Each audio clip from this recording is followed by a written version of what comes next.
Max fight. I was on to the next one even before that fight, and even off a win, man. I was on to the next one, but happy to be out here, 271, not cutting weight, enjoying the fights. What is it like to watch it as a spectator for once instead of actually having to get in there? It's awesome, man. I always try to come out to these Texas events. My sister moved out here, married a cowboy, and so I never missed an opportunity to jump out and catch the fights in Texas, especially when the UFC can set me up with some arrangements out here, make the trip worthwhile. Yeah, it's always happy to be out here as a spectator, enjoying the fights with my sister. What's it like having a cowboy as a brother-in-law? It's funny, man. My brother, my big brother, he's 2 years older than me. He used to be, the biggest brother, but these Texans, man, they're pretty big, and yeah, it's good. He rocks the cowboy hat and some boots and that big shiny belt. So looking to have him put me on with some soon. I've seen them around. Yeah, you should try. You'd look good. I'm trying to get me one, man, but I'm trying to get the right one. You gotta. There's a whole lot more to it than just spending some money. You gotta get the right fit. So taking my time with it. I don't know if I'll have time to get one this trip, but soon. What did you make of Giga's comments after the fight that he would usually be the winner, but for that fight he just didn't win? Yeah, I don't know. I don't know if it's the right mindset for me. I wasn't really focused on the last guy, as much as the next guy, and even further than that. I'm usually focused more on myself than anything. He talked a lot before the fight, so I'm sure he's just kind of figuring himself out at this moment. But like I told him after the fight, really all you can do now is just take it out on the next guy. What exactly is next for you? You said you're not here cutting weight, but when do you want to get back in there, and if so, who against? There's a lot of talk about that. I don't know who it's going to be.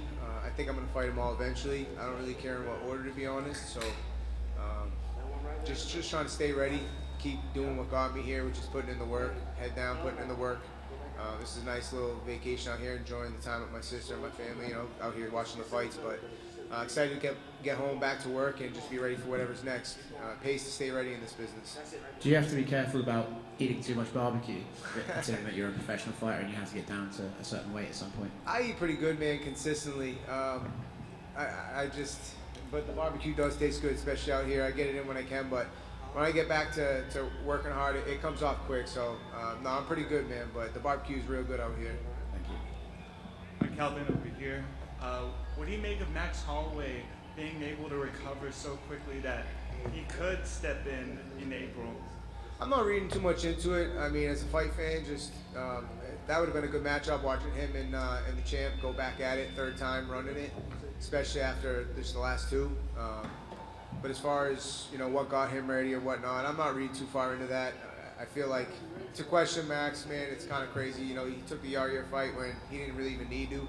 He was kind of next in line for the champ anyway, but he took it. So the champ and Max, I think those guys are two guys that don't really dodge anybody and want to fight the best guys in the world. So I got a lot of respect for him. And I believe you've been a promoter for a while now, but there's some new guys on the block, Jorge Masvidal, Showtime Pettis, Yeah, man. Habib now. What advice would you have to give to them as a fellow promoter? I think we all see Dana, he doesn't have a lot of hair I think for a reason, and that's not taking shots, man. This shit is stressful. You think fighting's stressful. When I took over promote, man, I was like, it's a whole nother beast. But yeah, it's interesting seeing those guys jump at it, I think there's a lot more to it than people think. I found that out the hard way, but balancing both at this point in time, it's been pretty crazy. I've always, back before I got to the UFC, I had a dream that if I just got to the UFC, continue to win fights, it would only complement the promoting side. And so I'm finally in that groove now where I feel like my UFC career is complementing the fight game and vice versa. So I'm just excited to be, kind of putting on for New England, really, and paying it forward for the opportunities that I had. Because if it wasn't for the local promotion that I had, I wouldn't be in the UFC. Combat Zone was the only promotion in New Hampshire. And so kind of keeping that torch lit for the local guys to have an opportunity to compete, and then maybe one day have these opportunities I have in front of me. And it's a stressful, it could be a stressful job. Dana White's bald. So how soon? Man, how I'm not trying to get fired, man. How soon are you gonna go bald? How soon what? How soon are you gonna go bald and lose your hair?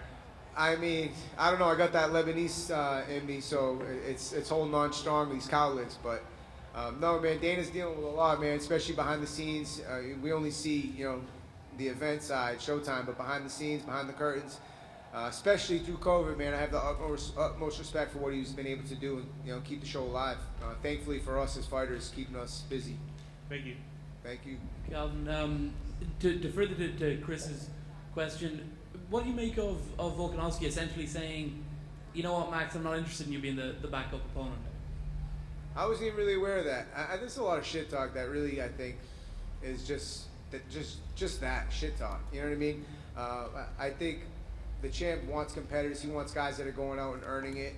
And who better than Max at the moment? You know, he's a top dog aside from the champ. So it would have been nice to see them work that out and then kind of give some direction. But in came Zombie, you know, that provided an opportunity for him. He jumped at it, good for him. See what he does with it. But I'm just sitting in the back burners, kind of staying ready for what's next for me. Kind of more so focused on myself, to be honest. You fancy another go at Max? I fancy another go with everybody. Last one for me. You mentioned New England there. Are you a fan of Demetrius Andrade, and were you happy to see him kind of bring big time boxing back to the general area with his win over Jason Quigley? Yeah, for sure. I'm always excited with you know, New England sports, New England especially fights, and yeah, anytime a guy from New England's going out there doing something and representing for New England area, I'm all behind it. He's been struggling to get like the big fights in boxing. Would you welcome him to come over to MMA and give it a try? I mean, I'm welcoming everybody, man, all opportunities. But for me, as far as you know, what's next, I just focus on the training, man. I got a manager that focuses on the right matchups. I don't really get too involved, man. I keep my job simple. That's why I, you know, take care. I have Tyson Chartier doing all the management for me. I just stay in the gym, keep my head down, go to work, keep my job simple. The last few fights, Volkanovski's, it seems like he kind of has like a chip on his shoulder. Like he just seems annoyed at his opponents a lot more than he was at the beginning of his UFC career. Do you think that's just a thing that he needs to get in his mindset? Like, I hate this dude to fight him, or he's generally just an agitated individual? It's a good question, man. You have to ask the champ. But for me, I love going to the fight with chips on my shoulder. You know, I keep them all. If you remember last fight, you know, Giga talked a lot of shit. He gave me a lot of chips, but you guys are fishing for him, and I wasn't gonna give them to you. You know, not till fight day. I like to keep all the chips until it's fight day, and I go all in. So how annoyed were you actually going into that fight? Like you said, you weren't really giving us anything, but now that it's over, how agitated were you at Giga before that fight? I mean, it was more just ready for the next opportunity. Like I was highly motivated after the Max fight, year layoff, highly motivated. I didn't need much more motivation going into that fight. And then he started overlooking me, calling out the champ, so you can imagine, you know, how ready I was to go.